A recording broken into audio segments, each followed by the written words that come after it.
नमस्कार साथियों, ट्रिकी भैया टुडे जी के करंट अफेयर्स प्रोग्राम में आपका स्वागत है। शुरुआत करते हैं पिछले अभ्यास प्रश्न से, जिसमें हमने आपसे पूछा था, कभी कभी समाचारों में दिखने वाला बिहान मेला क्या है। ए ऑप्शन बिहार के भागलपुर जिले में आयोजित एक वार्षिक कला मेला है।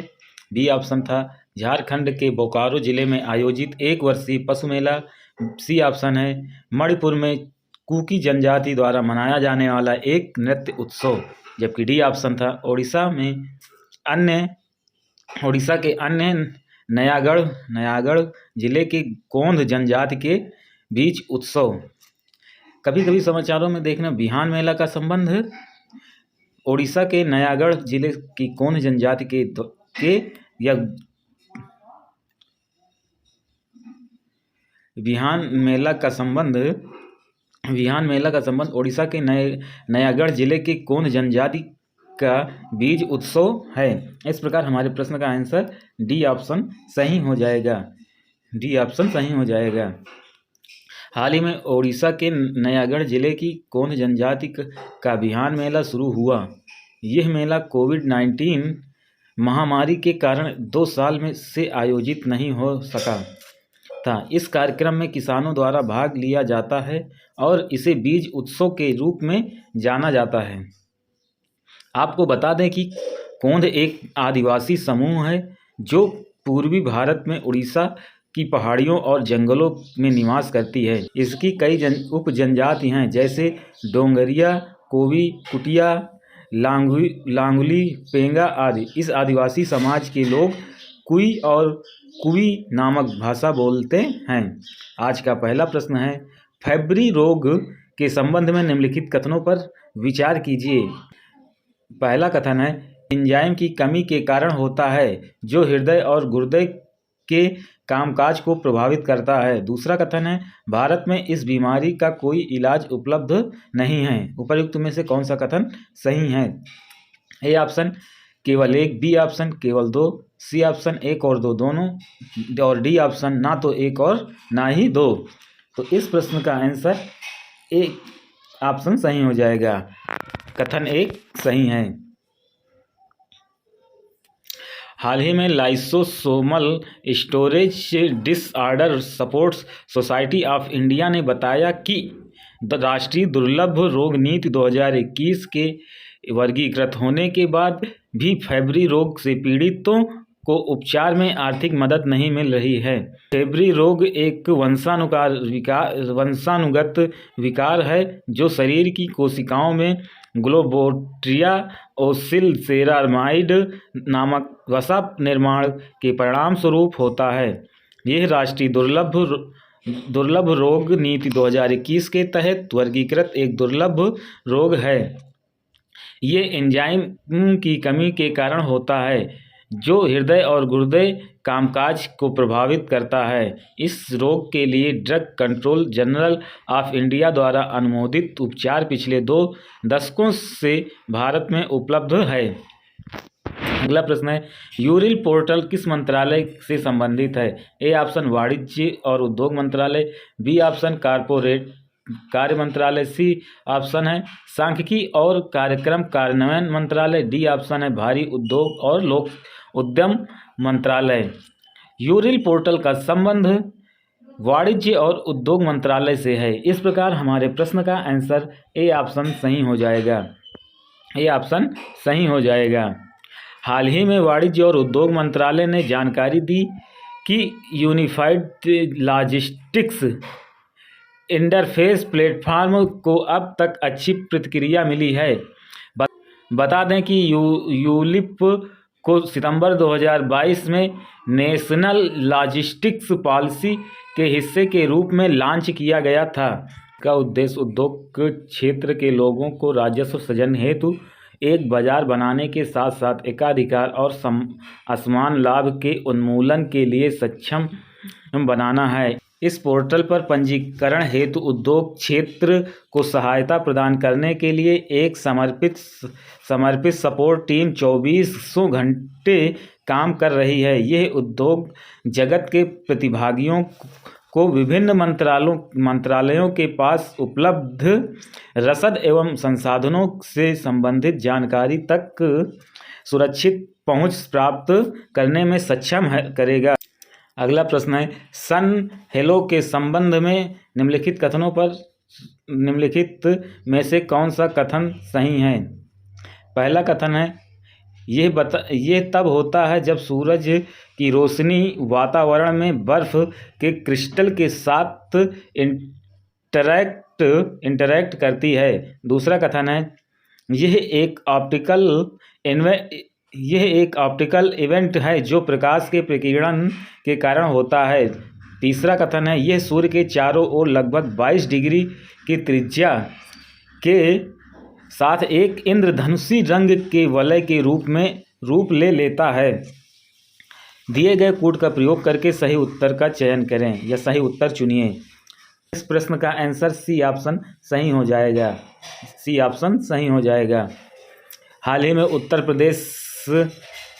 में उत्तर प्रदेश के प्रयागराज में सन हेलो को देखा गया। सन हेलो का ऑप्टिकल घटना ये है जो सूर्य के प्रकाश के वातावरण में निलंबित लाखों हेक्सागोनल बर्फ क्रिस्टल के संपर्क में आने के कारण होती है। हेलो या प्रभामंडल तब बनता है जब सूर्य या चंद्रमा से प्रकाश पतले उच्च स्तरीय बादलों जैसे सिरोस्ट्रेटस बादल से जुड़े बर्फ के क्रिस्टल द्वारा अपवर्तित होता है।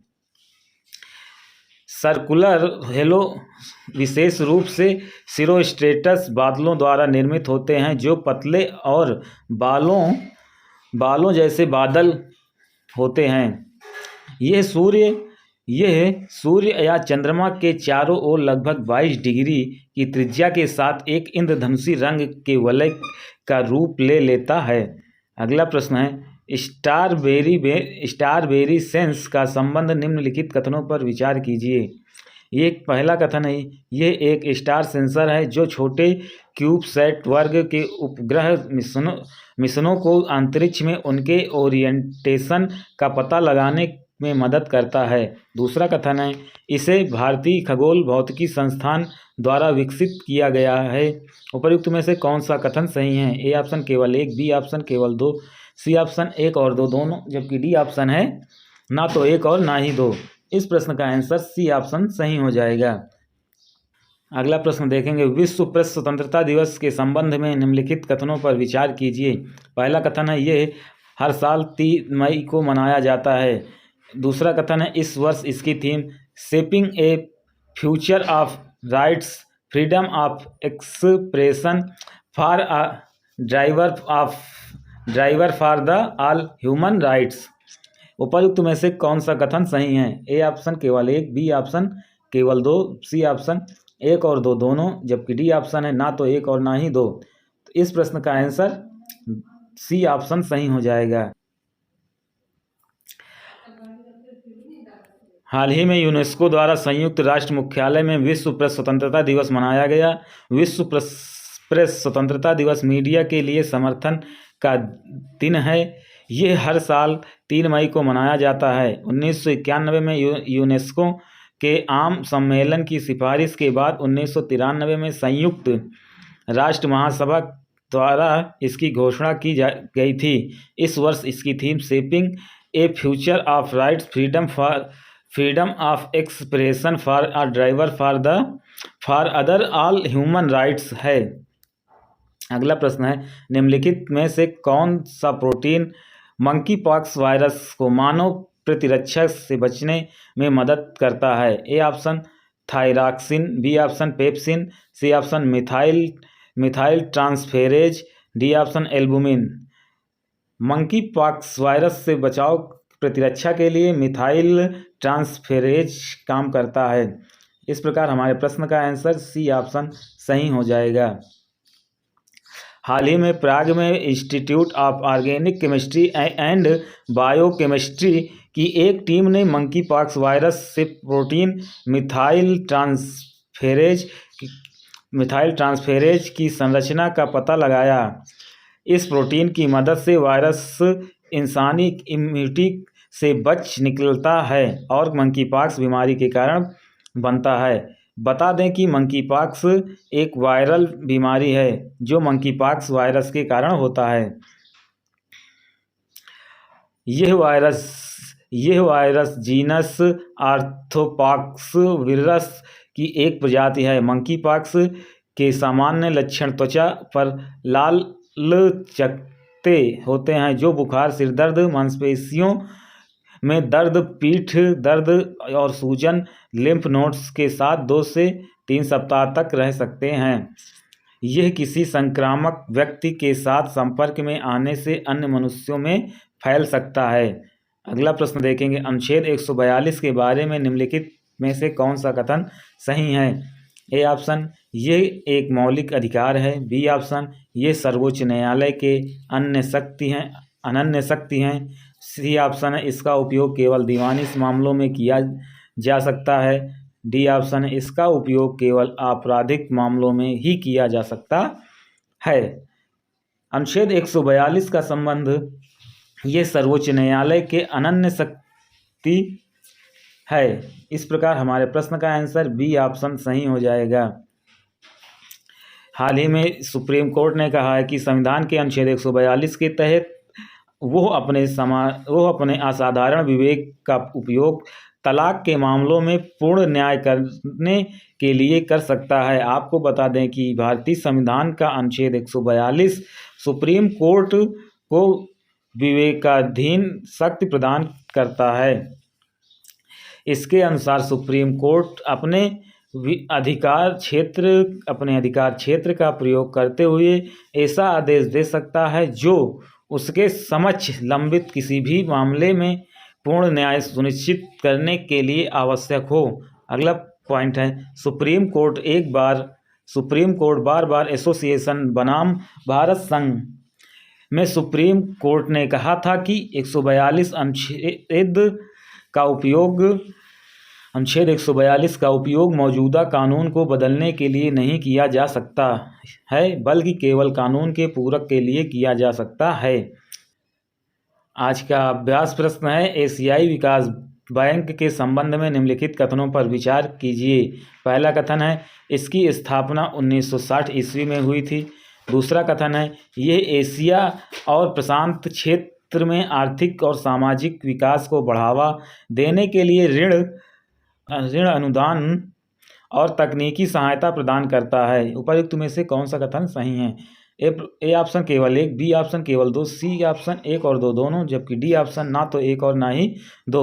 इस प्रश्न का आंसर आप लोग नीचे कमेंट बॉक्स में जरूर बताएं। फ्रेंड्स, जो लोग चैनल पर नए जुड़े हों चैनल को सब्सक्राइब कर लें और साथ ही बेल नोटिफिकेशन को ऑन कर दें ताकि हमारी नई वीडियो की अपडेट आप सभी तक पहुँचती रहे। Thank you.